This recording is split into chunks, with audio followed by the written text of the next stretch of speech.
So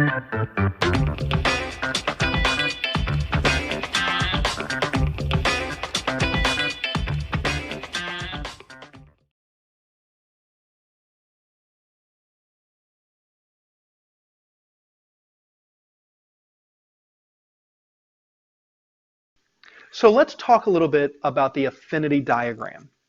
Now, the affinity diagram is a great brainstorming method that is employed by an individual or a team to solve unfamiliar problems, and when the consensus of the group is going to be necessary.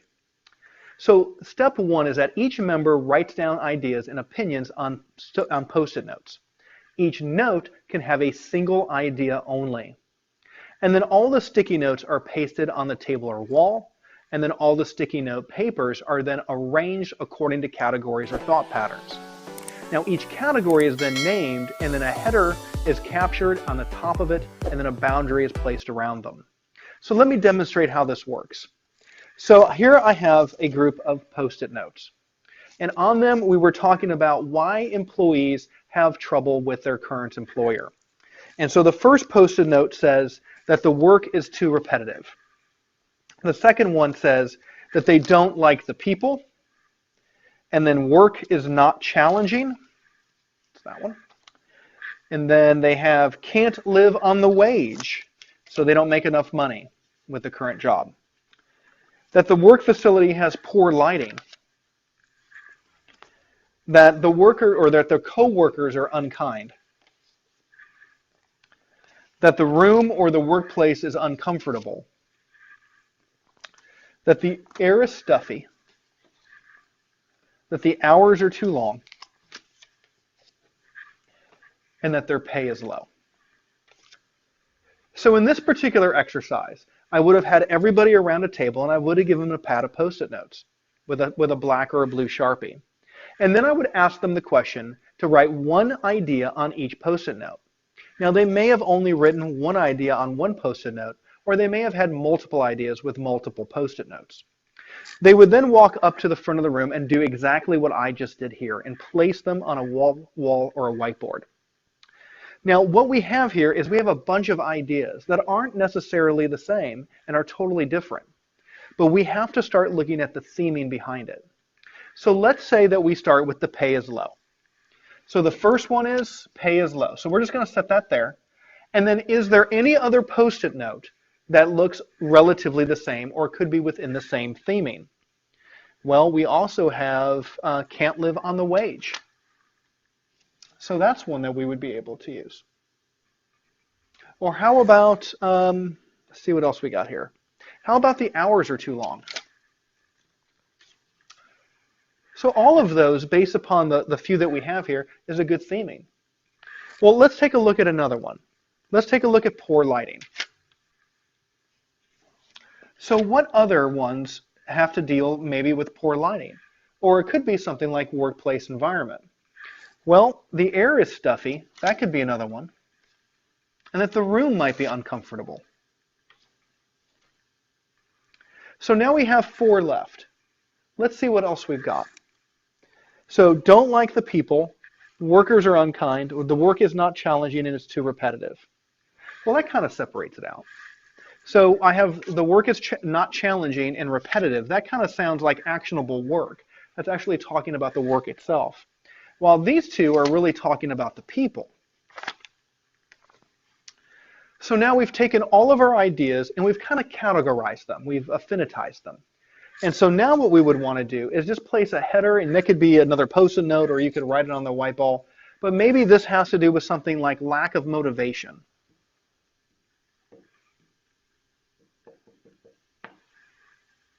The work is too repetitive and the work is not challenging. Or how about on this one here, maybe it's poor reinforcement. Right? Or maybe it's poor workplace. We can say that. Maybe that's another reason why our employees aren't happy with where they work. Because they don't like the people that they work with because the workers are unkind. How about this here? So this could be like facilities, right? So this is their actual poor workplace. This is poor workplace in terms of people. Maybe this is a poor workplace in terms of the actual workplace. You know, in terms of the actual facility. And then the last one just has to do with compensation.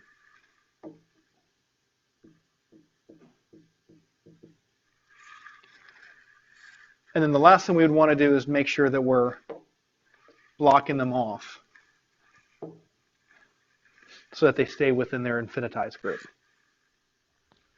Again, the affinity diagram, the way to affinitize ideas, is a great way to get conversation started, and it's a powerful brainstorming tool. So we use this throughout the entire project. You're going to use this in define, you might use it in measure, you'll definitely use it in prove, and then possibly in control. The affinity diagram. The interrelationship diagram is a great technique developed to illustrate the relationship between ideas in more complex situations. It's where each member writes down ideas and opinions on sticky notes, and each note has one single idea.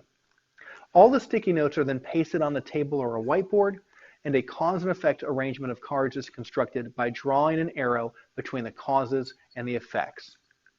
So let me illustrate what this looks like. So let's say that we're still working with our particular company and our particular project, and we're trying to understand why our customers are losing focus. Why are we losing focus on our customers? Why are we losing focus on our business? So we've brought everybody together in this conversation, and we're starting to have them write down ideas. And they write them down on sticky notes. And one of the first ones that we see is this thing that comes up that says lack of a quality strategy. That's interesting, because if the person that wrote this on their particular card, or if we have multiple people writing that our company has a lack of quality strategy, that is in turn affecting the quality of our product. The next one that we get is inadequate training time. So I'm just going to go ahead and place that there. Again, it's kind of like an affinity diagram. We're just going to throw them on there. The next one I get is the lack of knowledge of continuous improvement. Okay. So there's a lack of quality strategy. Well, why is that? Well, there might be an inadequate training time, which then leads to a lack of knowledge and quality improvement. So then the next one that we get then says that there's a lack of focus. Okay, so we're just going to go ahead and put that one there. And then the next one that we get says that there's no standard TQM method in place. So we'll just set that there. And then we have another one that's given to us that says customer focus. That's all it says. So maybe that's something. Maybe that's a reason why the quality of our product is going down. So I'm just going to put customer focus there. And then another one that we have says the responsibilities among the workers are not clear. And then the last one I get says lack of TQM commitment by manager. So total quality management is what TQM stands for. So we're just going to go ahead and set that there. So now we start looking for these interrelationships, this cause and effect type of idea.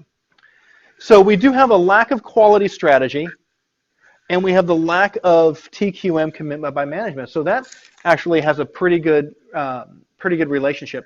So we're just going to draw our arrows over to that. So what else do we have? Well, there seems to be this whole idea of like no communication between everybody because there's no standard TQM method. There's a lack of knowledge. So this doesn't necessarily need to be on a post-it note. It by all means could be, but we're just going to put like lack of communication here. And that's a theme that's kind of coming through this. And so with the lack of communications, one of the things we see is our lack of quality strategy could be because we're not communicating the quality strategy correctly. So we're just going to draw an arrow to that one as well. So what about like inadequate training time? Where does that kind of go through? Well, maybe our lack of quality strategy might have to do because of our lack of inadequate training. And the lack of inadequate training might also be from this post-it note down here, right? So there might be something involved with that. Well, the lack of knowledge and quality improvement could also be due to a lack of communication. So we got that. Now our lack of focus, in terms of we're talking about TQM and quality, our lack of focus could be because of our lack of strategy. And our lack of focus here, in terms of the work, is going to lead to a lack of focus to our customer. So it's going to go kind of both ways, right? So we start to see these relationships start to evolve. Because as we start looking at this, inadequate training time could also be maybe due to, who knows what it could be, no standard TQM method. That could be due to lack of knowledge. So there could be a relationship issue there. Lack of communication is definitely going to link to lack of TQM commitment by management. So we start to identify these relationships, and we start to see, where do we need to start? Well, the first place that we would start would probably be up here, with really trying to define what our quality strategy is for our company. Because if we can clearly define what our quality strategy is, that's going to apply our focus. And with that, if we're clearly defining that, then we can clearly communicate it. And if we're clearly defining it and clearly communicating, then at that point, we can have our commitment by our managers. Once there's commitment by the managers, then what we can do is start this training, right? We can do the training, we can do the knowledge, and then we can define the responsibilities. So there's a linking relationship among every one of these Post-it note ideas that our team came up with. That's the purpose of an interrelationship diagram.